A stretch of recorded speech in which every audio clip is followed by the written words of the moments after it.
How's it going, guys? This is Rio Muratov, photographer based in Tokyo. So another episode of Film Camera Shops 2024. I rarely do this because due to time constraints, because I'm working like Monday to Friday most of the time. So I actually before that recently met up with a subscriber actually. Interesting enough, he came all the way from the California state all the way to Tokyo, and because of working in downtown Shinjuku, I met up with him, had a conversation, and basically helped him out search for his like ideal like lens.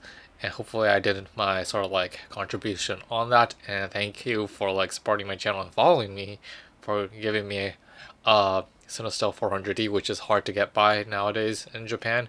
So yeah, unfortunately, this isn't a video about like meeting up with my subscribers, but it's more on a topic of film camera shops in the Akihabara area. Previously, I talked about the second base or Seek base area, which had a decent amount of lenses and cameras, and after that, I made a video on Tokyo Camera Shop, if I'm right.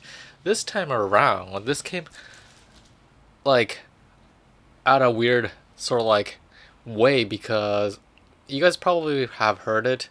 There's another camera shop called Nissin Camera. However, I anticipated that they were closed for a pretty long time actually, and I sort of until recently continued to think that they were being closed. However, when I was walking around in the Akihabara area, this was like really striking me. I found out later that Nissin Camera actually did a renewal in the, I think it was back in like 2021 or 2022, if I'm right. I was basically looking at their history, their like blogs and stuff like that.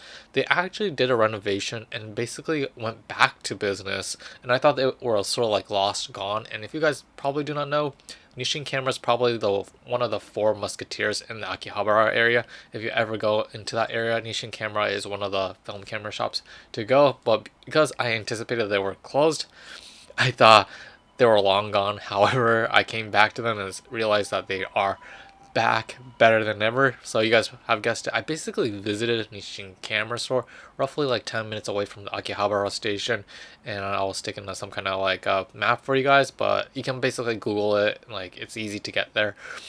And interesting enough, I was basically talking with the owner there, and you can get the gist when the owner's really happy to have you around if you're alright with shooting a video and camera. And by far, so far, going to every single, not every single, but going to a lot of like film camera shops or like digital camera shops, I have to admit this shop in particular was the most welcoming in my opinion in terms of like taking photos and taking video.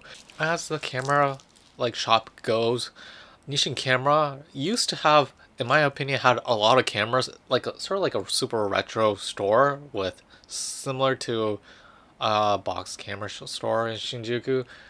A little bit sort of like kind of in the messy side. However, after the renewal, they actually kind of made it cleaner in my opinion. And compared to like back then, in the sort of like a retro era, I think the amount of camera might have decreased compared to back then before they closed their doors. But because it's much more cleaner, it's like easier to identify like each and single camera because there's like enough spacing, and because the space itself, the store itself, the what you call the overall area, surface area hasn't changed. They kind of basically made it newer in my opinion. And was like also interesting about the store in particular was that they were selling goods related to the Nisshin camera, I guess, brand. They had T-shirts, they had keychains, they had, you name it all. And along with that, it was actually easy to like look around that area in particular because the far left of the store is where the digital cameras are located, the Canon, Nikon, I guess Pentax types of digital cameras, mirrorless cameras, you name it all, and lenses. While the opposite side, the right side, is where the film cameras are located. So that's actually where the medium format cameras are located. The 35mm cameras, SLRs specifically, and also point and shoots that were on a counter for you to basically pick up and just check to see if it like matches your taste, along with like accessories related to like film. And on the sort of like far right And of like there's sort of like a counter where you can basically pick up a film stock. So this sort of like layout looked really intuitive in my mind, and it was like also surprising that they had various film stocks already on standby. They had Color Plus, Gold 200, Ultramax, Yashica Sapphire, which I never shot with. I don't know what that is. Along with that, they had Harman Phoenix 200 and Ilford Color, which I haven't tried yet.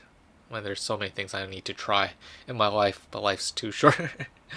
But what's also unique about the system was that the film stock itself, you can basically take or yank out the bottom one, and what happens after that is it goes down one layer or one like floor or story that you go. So it kind of drops down. It's sort of like Super Mario or something like that. But that looked neat in my opinion, and because it was a while since I saw a Harman Phoenix 200, I basically had to grab that and basically purchase that on the go while I was basically walking around the shop in particular. And another shocking fact, and for those camera geeks and also alcoholics out there,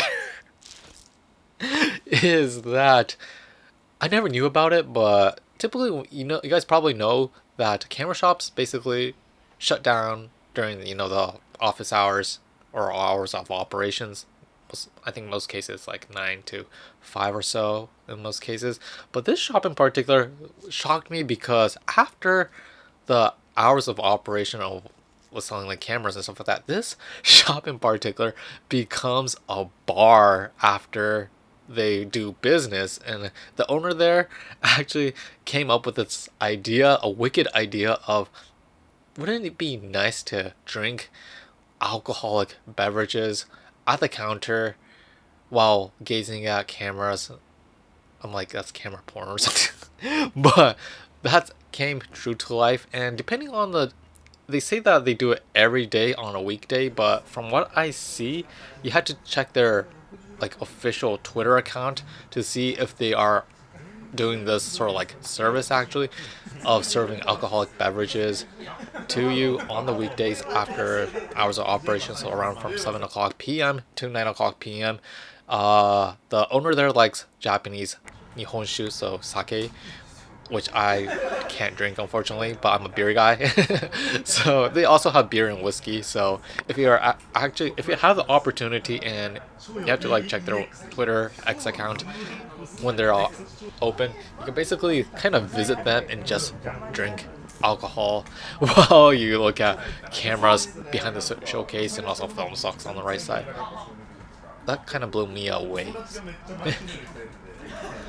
So yeah, that's basically my short coverage of Nissin Camera. I didn't dig too deep because you can basically understand sort of like gist of the camera start by just looking at the footage and the video and then some of the photos that I've included in this video. And yeah, if you do have the opportunity and if you are lucky, you can basically drink at the counter. It's basically sort of like a wooden counter right there, so you can basically just drink whatever you want. And yeah, time flies like alcohol. So yeah, hope you guys enjoyed this video. Hopefully this video does not get taken down by conducts of the YouTube forum. But yeah, hope you guys enjoyed this video, found it informative. If you have any questions, I'm like happy to reply. And yeah, we will see you next time. Peace out. 直したいんで、ちょっと喉の痛みお願いしますので。来る場所間違えてます。この女上司は同じような